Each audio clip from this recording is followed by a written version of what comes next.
Malam itu terasa berbeda dari biasanya. Rumah yang kutinggali bersama suamiku dan kedua mertuaku terasa sangat sunyi. Jam dinding di ruang tengah menunjukkan pukul 11 malam. Semua lampu sudah dimatikan.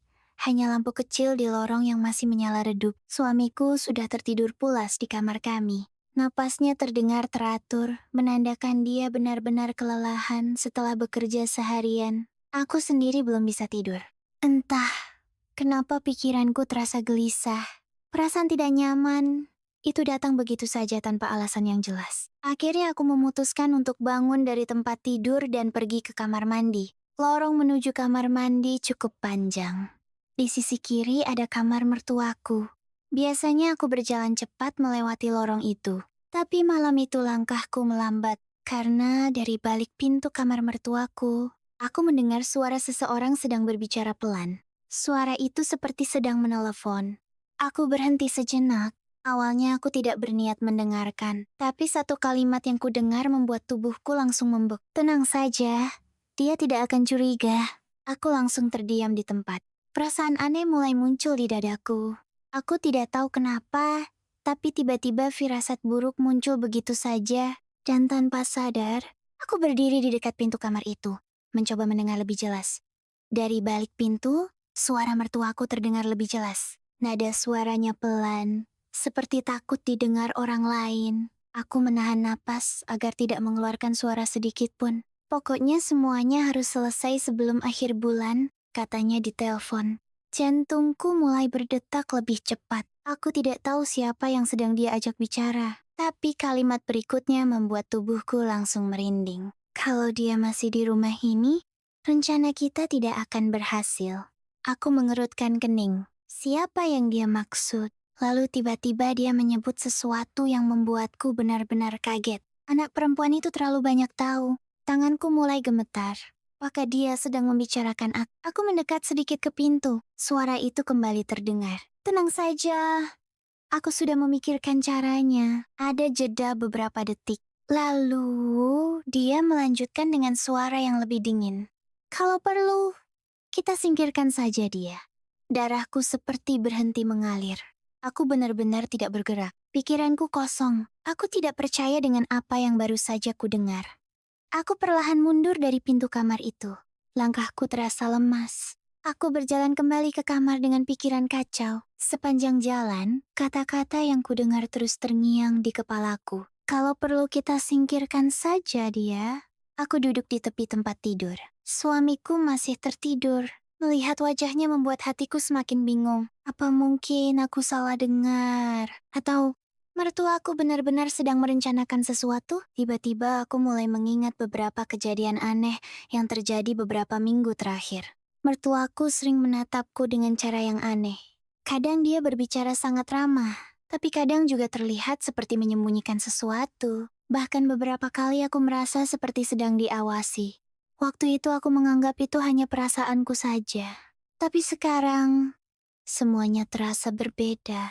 Seolah-olah semua potongan kejadian itu mulai tersambung. Dan semakin kupikirkan, semakin kuat firasat buruk itu muncul. Aku tidak bisa tidur malam itu.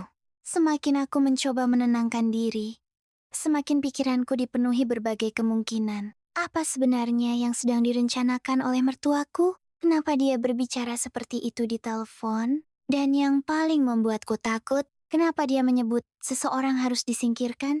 Aku tahu satu hal. Aku tidak bisa hanya diam dan berpura-pura tidak mendengar apa-apa. Aku harus mencari tahu kebenarannya. Keesokan paginya aku bangun lebih awal. Rumah masih sepi. Aku keluar dari kamar perlahan. Di ruang tengah, mertuaku sudah duduk sambil minum kopi. Dia menoleh saat melihatku. Senyumnya terlihat biasa saja. Bangun pagi sekali, katanya santai. Aku mencoba tersenyum. Tadi malam susah tidur, jawabku. Dia hanya mengangguk. Tapi entah kenapa, tatapan matanya membuatku merasa tidak nyaman. Hari itu aku mulai memperhatikan setiap gerakan mertuaku. Awalnya semuanya terlihat normal. Dia memasak di dapur, menonton televisi, berbicara dengan suamiku seperti biasa. Tapi ada satu hal yang membuatku curiga. Dia sering keluar rumah sendirian, dan ketika kembali, Dia selalu terlihat seperti sedang memikirkan sesuatu. Suatu sore aku melihat sesuatu yang aneh. Saat dia keluar rumah, dia membawa sebuah amplop besar. Aku tidak tahu apa isinya, tapi ekspresi wajahnya terlihat sangat serius. Sejak saat itu, perasaanku semakin tidak tenang. Seolah-olah ada sesuatu yang sedang terjadi di balik semua ini. Dan aku merasa aku adalah bagian dari rencana itu. Sejak pagi itu, aku mulai memperhatikan setiap gerakan mertuaku. Setiap kali dia berbicara di telepon, dia selalu pergi keluar rumah atau masuk ke kamar dan menutup pintu. Suatu siang aku melihat sesuatu yang membuatku semakin curiga. Mertuaku menerima sebuah panggilan telepon. Begitu melihatku di ruang tamu, dia langsung berdiri dan berjalan cepat menuju kamarnya. Pintu ditutup dengan keras. Hatiku langsung berdebar. Perasaan yang sama seperti malam itu kembali muncul. Seolah-olah ada sesuatu yang sedang disembunyikan dariku. Aku berdiri di ruang tamu beberapa detik, lalu perlahan berjalan mendekati lorong kamar. Dari balik pintu kamar, suara mertuaku kembali terdengar. Nada suaranya rendah, seperti orang yang sedang merahasiakan sesuatu. Aku sudah bilang, semuanya harus cepat. Aku menahan napas. Beberapa detik kemudian dia berkata lagi, dia masih tinggal di rumah ini. Tubuhku langsung menegang. Aku tidak tahu kenapa, tapi aku merasa kata dia, itu adalah aku. Lalu mertuaku berkata dengan suara dingin, kalau rencana ini gagal, semuanya akan berantakan. Aku berdiri kaku di depan pintu. Jantungku berdetak begitu keras, sampai aku takut suaranya terdengar dari dalam. Malam itu aku tidak bisa berhenti memikirkan semuanya. Jika aku hanya mengandalkan apa yang kudengar, tidak ada yang akan percaya padaku. Bahkan mungkin suamiku sendiri tidak akan mempercayainya. Aku membutuhkan bukti. Keesokan harinya aku memutuskan melakukan sesuatu yang tidak pernah terpikirkan sebelumnya. Aku akan memeriksa kamar mertuaku, bukan untuk mencuri, tapi untuk mencari tahu apa yang sebenarnya terjadi. Saat rumah sedang sepi, aku berdiri di depan pintu kamar itu. Tanganku gemetar saat memegang gagang pintu. Perlahan, aku membukanya. Kamar itu terlihat rapi seperti biasa. Tidak ada yang terlihat mencurigakan. Tapi saat aku melihat meja kecil di dekat jendela, aku menemukan sesuatu. Sebuah amplop coklat besar. Amplop yang sama, seperti yang pernah kulihat sebelumnya. Perlahan aku mengambilnya, tanganku terasa dingin. Saat amplop itu kubuka, ada beberapa dokumen di dalamnya. Aku mulai membaca, dan semakin lama aku membaca, semakin aku tidak percaya dengan apa yang kulihat. Di dalam amplop itu terdapat beberapa dokumen. Beberapa terlihat seperti fotokopi kartu identitas. Ada juga dokumen yang tampak seperti surat perjanjian. Namun yang paling membuatku bingung adalah satu lembar kertas yang berisi alamat rumahku. Alamat lengkap rumah ini. Dan di bawahnya tertulis sesuatu yang membuatku merinding. Tahap kedua. Aku tidak tahu apa maksudnya. Tapi satu hal jelas. Semua ini bukan kebetulan. Saat aku masih membaca dokumen itu, tiba-tiba aku mendengar suara pintu depan dibuka. Aku langsung panik. Mertuaku pulang. Dengan cepat, aku memasukkan kembali semua dokumen ke dalam amplop. Tanganku bergerak sangat cepat karena takut ketahuan.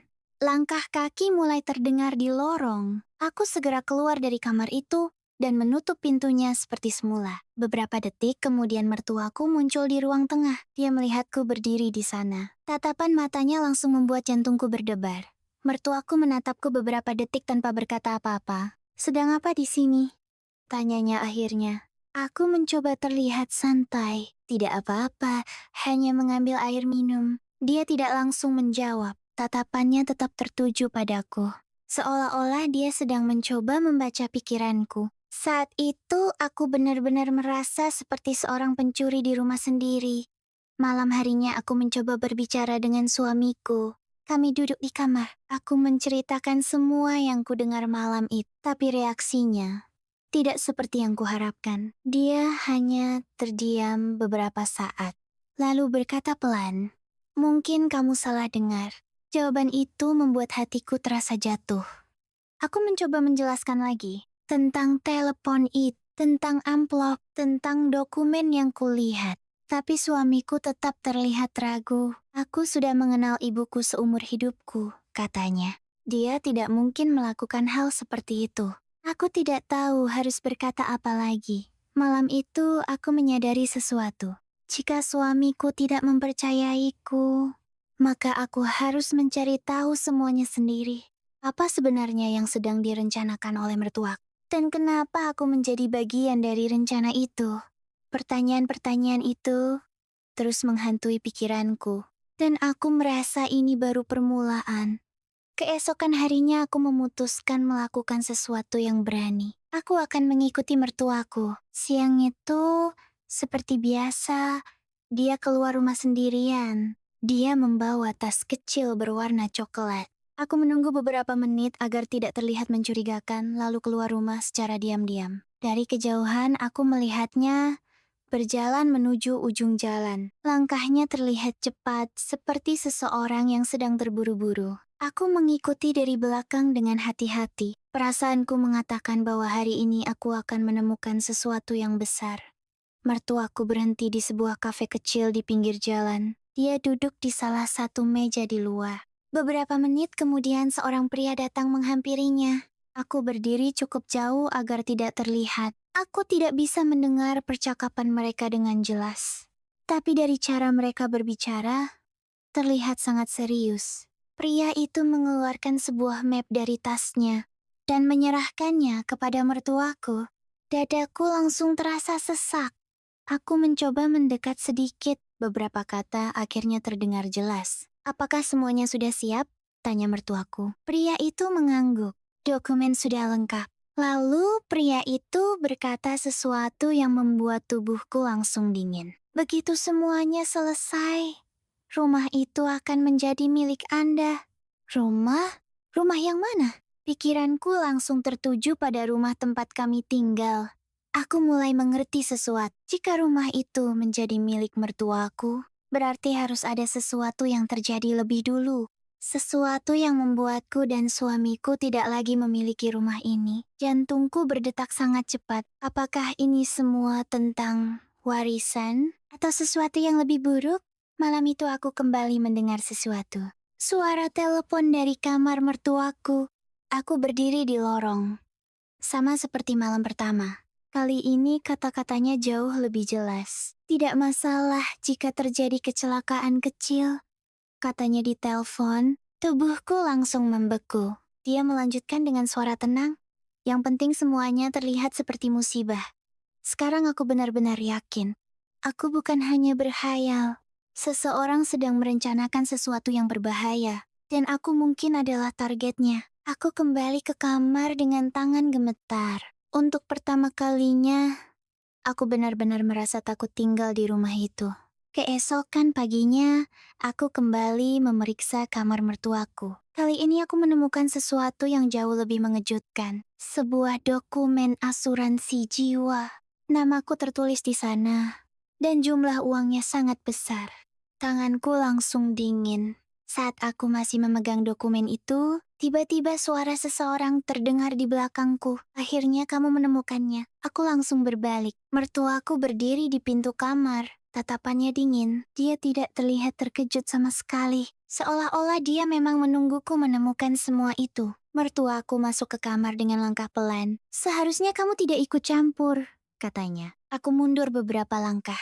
Dia melanjutkan dengan suara yang sangat tenang.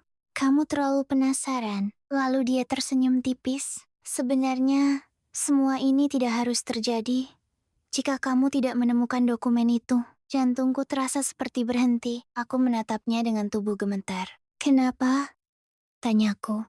Dia terdiam beberapa detik, lalu berkata sesuatu yang membuatku benar-benar tidak percaya. Karena rumah ini bukan milik kalian. Dia menatapku dengan dingin. Dan seseorang harus menghilang, supaya semuanya kembali seperti dulu.